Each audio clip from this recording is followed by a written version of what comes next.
Hello and welcome to the state I'm in, where every conversation points north. Here we discuss the topics that Alaskans and perhaps everyone should care about. I'm your host, Manny Coelho, a fellow Alaskan and your guide to the conversations that Alaskans want to hear from the individuals who are leading the way. For today's episode, it's just me. Episode number 21, the final episode of 2025.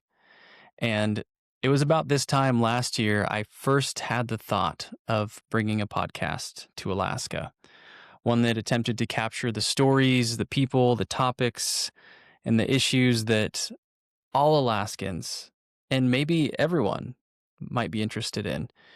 And since March, I've been working to make that happen. And as I reflect on the last 9 months, I am proud to say that a simple what if has actually started to resemble what I envisioned from the very beginning. So in this episode, I want to reflect on what I've learned in 2025 and what you can expect from the state I'm in as we move into 2026.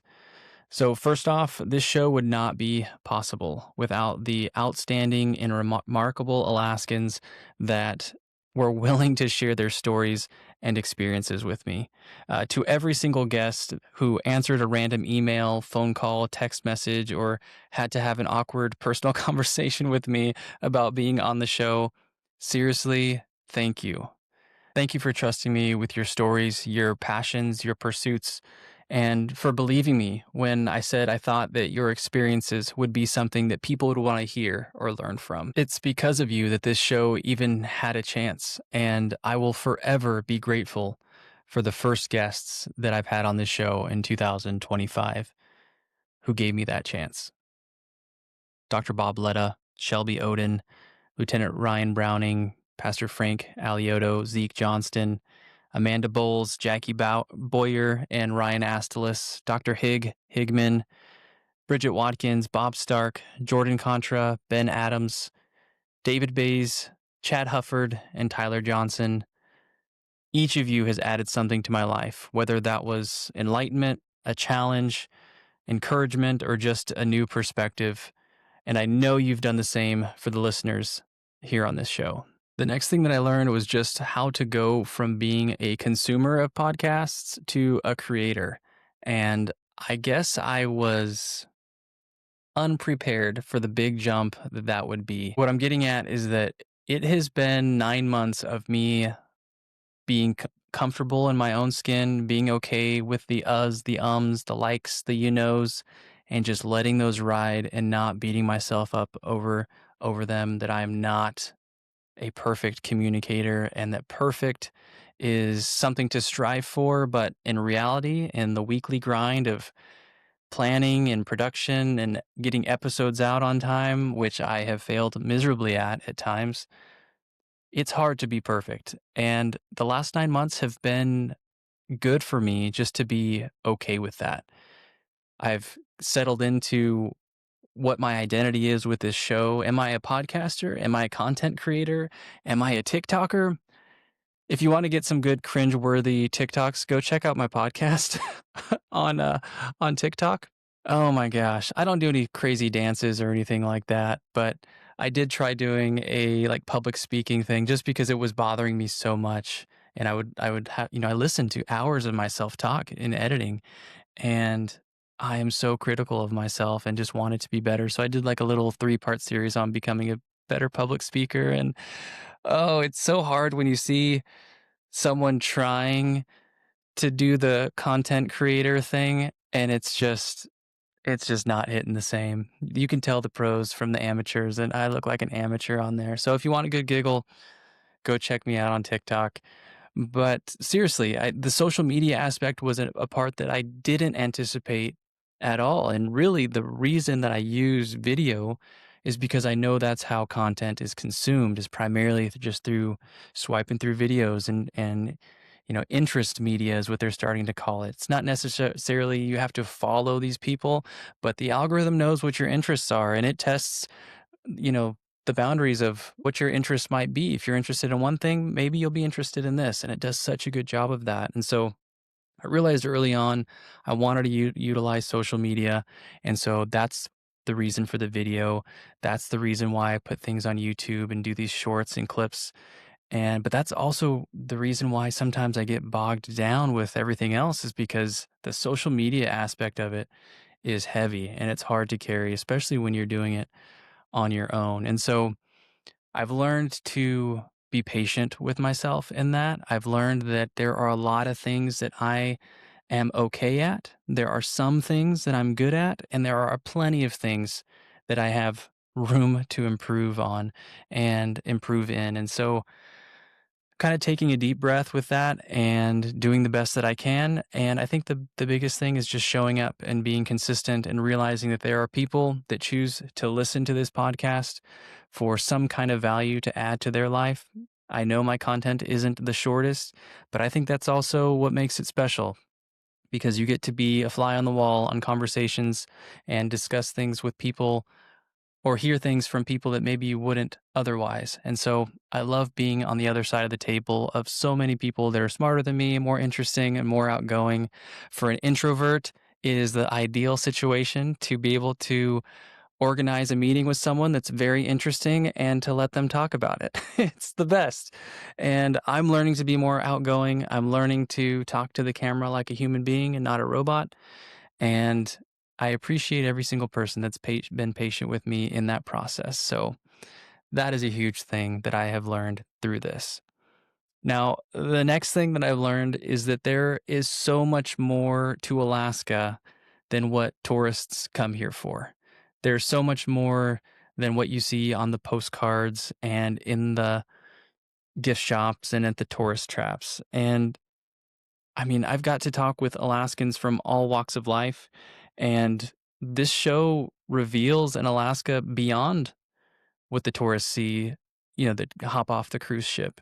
We kind of get into some real stuff, and really what it is just human problems, human issues, human experiences that we're just getting to share and discuss and talk about in the context of where we live, Alaska. And so what I found is that a lot of themes in this show are trying to find common ground with one another or seeing the common ground that we share with one another as we raise families, pursue goals, wrestle with faith and self-belief and raising awareness around local issues. And then yes, enjoying and stewarding the beautiful place that we get to live and the resources that are here. So these reoccurring themes led me to the tagline or the mantra that I close out my show with, and that is Keep North. What does Keep North mean? I did a short episode on it. It's to be a good steward of the land and its resources, of our families and communities, and to remain true to ourselves. And for me personally, that's to not lose faith in my belief that God has a greater plan at work and to be aware of that and to move in synchrony with that, if that's the right way to say that.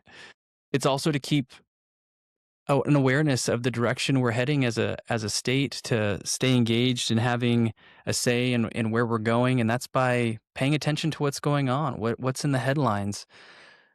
What are our elected leaders saying or doing? What are the issues that people are discussing, but no progress is being made? I think there's a lot of value in that as well. So to keep north just means to stay true to the land and the resources and what we've been given, and to stay true to ourselves and to stay true to the direction that we're moving as a state. I, I think every guest that I've had on the show, every reflection that I've made on here can fall under one of those main ideas to keep north.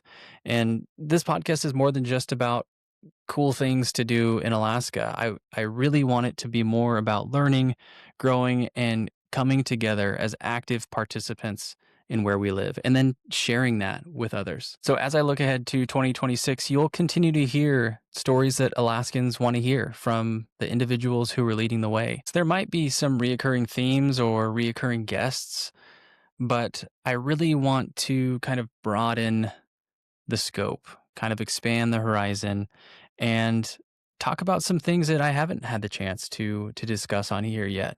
I want to talk about Alaska before there were borders, to learn from the indigenous voices that are currently working to preserve culture and tradition.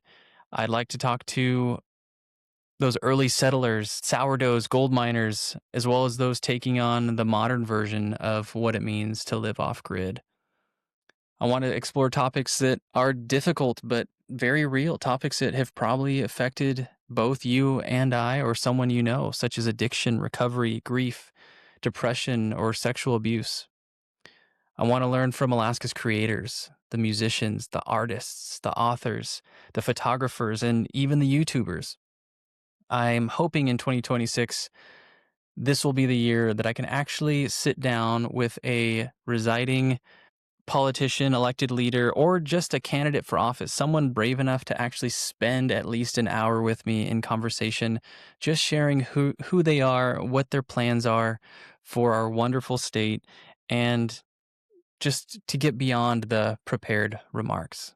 I want to give space to those that are raising awareness, doing good in our communities, those Alaskans who are making an impact elsewhere in the world, even if they don't live here anymore. I would still love to find out how they grew up and what they're doing and what led them to pursue what they are now.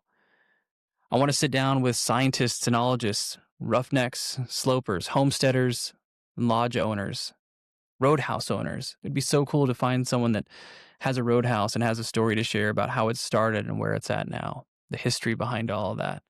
Fishing, hunting guides. I mean, you get the idea. Look at this as an opportunity to catalog this exact point in time of our history and our knowledge of it, and to have it live on the internet forever. No pressure. But seriously, I think about having these conversations and the people I get to talk to and the people that I will talk to this upcoming year. And just the fact that being able to have that discussion and catalog that forever, it's something special. And I really hope that there's people out there that see the value in that and will be excited to sit down across the table from me this year. The great news is that many of these types of conversations are already on the schedule for 2026. I'm basically booked solid through January, moving into February, and we'll check a lot of these boxes right off the bat. And if you are listening and you or someone you know fits into one of those categories and you're interested, don't hesitate to reach out to me. Best way to get a hold of me is manny@thestateimn.com. Manny@thestateimn.com. That'll get directly to me. It won't get lost in social media. It is a surefire way to let me know what you're up to or who you know that has a story that would be interesting to share with others. And so that brings me to my next point in looking ahead at 2026. You can expect more consistent episodes dropping every Monday and a renewed commitment from me to share the state I am in the state I am in. The reason I called the podcast that is because I do get stuck in my own head at times, reflecting on things, mulling on things, and having someone to discuss with helps. But oftentimes I'm left alone to my own thoughts. And I did want to leave space to be able to express those things that I'm learning, books I'm reading, things I'm watching, things going on in the state that I have questions about or think other people might find interesting. I don't do those episodes as often as I intended to in the beginning, and so I hope to do that more as we move into the new year. So the podcast will always remain guest-centric, but you can count on at least hearing from me on a short solo episode at least once a month, and it's probably your best chance at catching an episode under an hour, at least for now. And even more exciting news for the upcoming year is the opportunity for people to engage with the show in a new way. So think Patreon type crowdfunding opportunities that give subscribers early access to episodes so you don't have to wait until Monday, the chance to send in questions to upcoming guests, monthly newsletters, more behind the scenes access to conversations that don't make it into the final edit. A lot of times I'm sitting here talking to guests and there's a lot of stuff that doesn't make it into the final cut, and you'd get access to that as well. Just a kind of a next level way to be plugged in. The purpose of this was if you like the show and you want to support the show financially, you can pay a small dollar amount and still be able to get something in return through behind the scenes access and special stuff as it comes up. Also, for the first time ever, I will be extending the opportunity for Alaskan businesses to become sponsors of the show, having a presence in the beginning of the episode. This episode is brought to you by ... that kind of sponsorship, along with social media and other package type things. That's something, if you are a business, to keep an eye out for. If it's something you'd be interested in, it's an opportunity for businesses to be a part of a steadily growing community of listeners and following on social media. And stickers. I freaking want stickers and merch. Maybe we'll see. I have some ideas. We'll see how it kind of plays out. But for those that are interested, might have some merch on the horizon. So stay tuned for that. But earlier this year, there was a moment when I thought the show might slow down. You might remember me saying at the end of, each episode that I was in the process of applying to grad school, and you could expect there to be fewer episodes each month. And that was very true. I was finishing up my bachelor's. I was applying to grad school. I was trying to get into physical therapy, and I hit a pretty good roadblock. And let's just say, instead of starting PT school in January, I have 2026 completely open now. It's kind of a long story. It's nothing crazy. I didn't go to jail. I didn't murder anyone. But it was kind of a hard stop and really made me evaluate where I was at and where I was heading. And if that was something I was dead set on doing and accomplishing, and ultimately getting into an extreme amount of debt for. And that's a whole other story. But it kind of gave me pause. And so right now, I don't know what's going to happen professionally for me in 2026, but I find myself able to give the next year of my life to seeing what happens with this podcast. If I treat it more than just a hobby, I'm not quitting my day job or anything like that. But for now, I am able to give the next year of my life to seeing what happens if I treated this more than just a hobby. And what happens beyond that year, only time will tell. I'm excited to reflect with you on these small beginnings. I'm so proud of what we've built so far, and I'm genuinely thrilled about where this is heading. So to every follower, subscriber, listener, guest, thanks for sharing your time and attention with me and for being a part of the foundation of this product. I see every like, every comment, every follow, every new subscription, new subscriber, and it makes me smile every time, because it is so small and yet it means so much to me, and I hope that it brings some kind of value to you. I will not let you down in 2026. Keep North Alaska, and thank you for joining me on the state I'm in.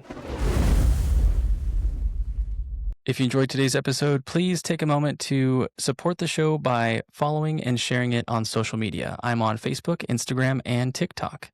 You can subscribe on YouTube and leave a review wherever you get your podcasts: Spotify, Apple Podcasts, iHeartRadio, wherever. Those small actions make a big difference and help more Alaskans and people everywhere discover these conversations. And if you or someone you know has a story that reflects Alaska beyond the gift shops and the postcards and the tourist traps, I'd love to hear from you. This show exists because people are willing to reach out, sit down, and share what real life here looks like. Now, more than ever, I believe that sharing the voices of our fellow Alaskans matters, and I will continue to do this work for as long as there are people willing to sit down and have meaningful conversations. Keep North Alaska, and thank you for joining me on the state I am in.